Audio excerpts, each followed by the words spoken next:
जय श्री कृष्णा, राधे राधे। आज के हमारे इस वीडियो में हम आपको सकट चौथ व्रत की कहानी श्रवण कराने जा रहे हैं। सकट चौथ को तिलकुटा चौथ, संकष्टी चतुर्थी आदि नामों से जाना जाता है। इस व्रत में श्री गणेश जी और चंद्रदेव की पूजा की जाती है। इस व्रत को करने से संतान एवं सुख सौभाग्य की प्राप्ति होती है। आइए आप कहानी श्रवण करते हैं। एक शहर में देवरानी और जेठानी रहती थी। जेठानी अमीर थी और देवरानी गरीब थी। देवरानी गणेश जी की परम भक्त थी। देवरानी का पति जंगल से लकड़ी काटकर बेचता था और अक्सर बीमार रहता था। देवरानी जेठानी के घर का सारा काम करती और बदले में जेठानी बचा हुआ खाना, पुराने कपड़े आदि उसको दे देती थी। इसी से देवरानी का परिवार चल रहा था। माघ महीने में देवरानी ने तिल चौथ का व्रत किया। 5 आने का तिल व गुड़ लाकर तिलकुट्टा बनाया। पूजा करके तिल चौथ की कथा सुनी और तिलकुट्टा छिके में रख दिया और सोचा कि चांद उगने पर पहले तिलकुट्टा और उसके बाद ही कुछ खाएगी। कथा सुनकर वह जेठानी के यहाँ चली गई।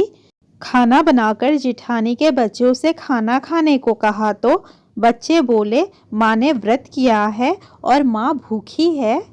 जब माँ खाना खाएगी हम भी तभी खाएंगे। जेठ जी को खाना खाने को कहा तो जेठ जी बोले, मैं अकेला नहीं खाऊंगा। जब चांद निकलेगा तब सब खाएंगे, तभी मैं भी खाऊंगा। जेठानी ने उससे कहा कि आज तो किसी ने भी अभी तक खाना नहीं खाया है, तुम्हें कैसे दे दूं? तुम सुबह सवेरे ही बचा हुआ खाना ले जाना। देवरानी के घर पर पति बच्चे सब आस लगाए बैठे थे कि आज तो त्योहार है, इसलिए कुछ पकवान आदि खाने को मिलेगा। परंतु जब बच्चे को पता चला कि आज तो रोटी भी नहीं मिलेगी तो बच्चे रोने लगे। उसके पति को भी बहुत गुस्सा आया। कहने लगा, सारा दिन काम करके भी 2 रोटी नहीं ला सकती तो काम क्यों करती हो? पति ने गुस्से में आकर पत्नी को कपड़े धोने के धोबने से मारा। धोबना हाथ से छूट गया तो पाटे से मारा। वह बेचारी गणेश जी को याद करती हुई रोते रोते पानी पीकर सो गई।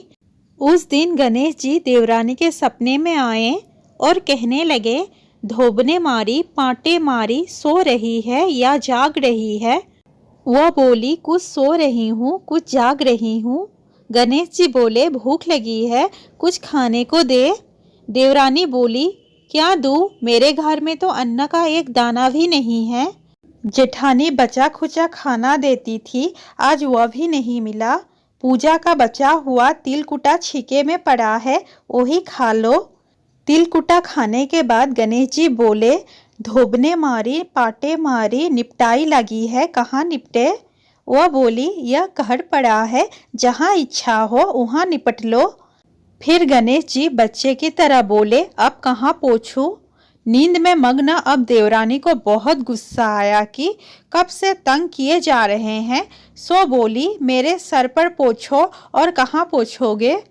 सुबह जब देवरानी उठी तो यह देखकर हैरान रह गई कि पूरा घर हीरा मोती से जगमगा रहा है।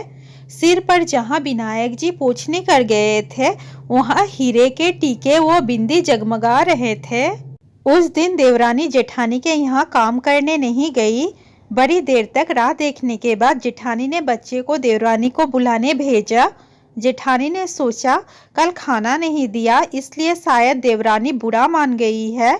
बच्चे बुलाने गए और बोले, चाची चलो, माँ ने बुलाया है, सारा काम पड़ा है। देवरानी ने जवाब दिया, अब उसकी जरूरत नहीं है, घर में सब भरपूर है गणेश जी के आशीष से। बच्चों ने घर जाकर माँ को बताया कि चाची का तो पूरा घर हीरे मोतियों से जगमगा रहा है। जेठानी दौड़ती हुई देवरानी के पास आई और पूछा कि यह सब हुआ कैसे?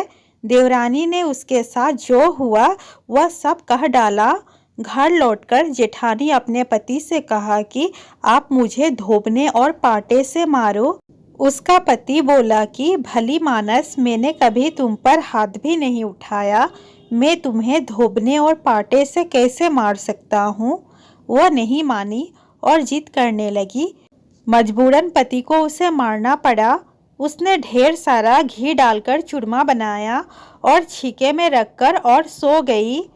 रात को चोट विनायक जी सपने में आए। कहने लगे, भूख लगी है, क्या खाऊं?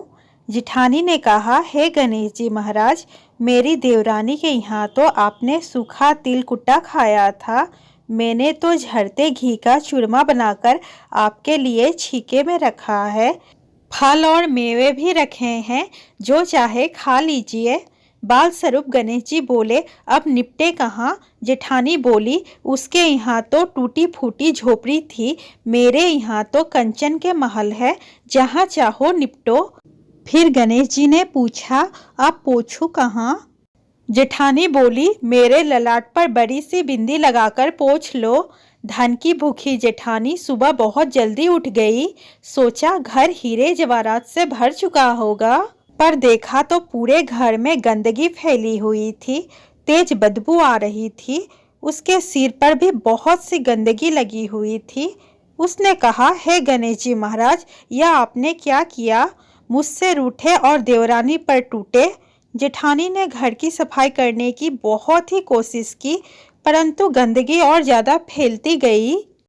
जिठानी के पति को मालूम चला तो वह भी बहुत गुस्सा हुआ और बोला, तेरे पास इतना सब कुछ था, फिर भी तेरा मन नहीं भरा। परेशान होकर चोट के गणेश जी से मदद की विनती करने लगी। गणेश जी ने कहा, देवरानी से जलन के कारण तूने जो किया था, यह उसी का फल है। अब तू अपने धन में से आधा उसे दे देगी, तभी यह सब साफ होगा। उसने आधा धन बांट दिया, किंतु मोहरों की एक हांडी चूल्हे के नीचे गाड़ रखी थी। उसने सोचा किसी को पता नहीं चलेगा और उसने उस धन को नहीं बांटा। उसने कहा, हे श्री गणेश जी, अब तो अपना यह बिखराव समेटो।